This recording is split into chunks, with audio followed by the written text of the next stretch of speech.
مولانا صاحب اگلا سوال، غسل جنابت کا صحیح طریقہ کیا ہے؟ غسل جنابت کا صحیح طریقہ جو ہے وہ اس طریقے سے مختصراً ذکر کر دیتے ہیں کہ سب سے پہلے جہاں پر جسم پر گندگی یا ناپاکی لگی ہے اس کو صاف کیا جائے. اس کے بعد جو ہے استنجا کر لیا جائے. استنجے کے بعد جو ہے جہاں بھی گندگی ناپاکی جسم پہ لگی ہے اس کو صاف کر لیں.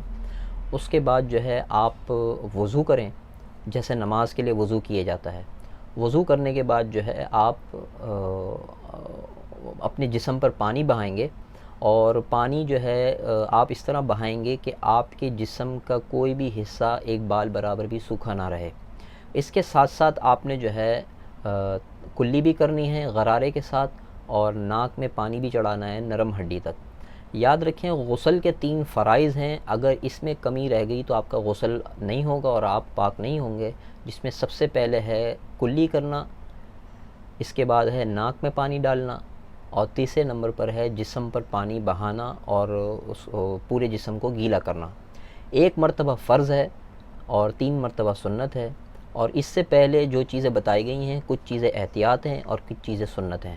تو بہرحال جو فرائض ہیں ان کا اہتمام تو ازحد ضروری ہے، اور اس کے ساتھ ساتھ جو ہے جو اس کے آداب اور جو اس کی پاکی کے دیگر طریقے اور وضو ہیں یہ بھی اس کے ساتھ شامل ہوں گے. یہ مختصراً طریقہ ہے غسل کا. جزاک اللہ خیر مولانا صاحب.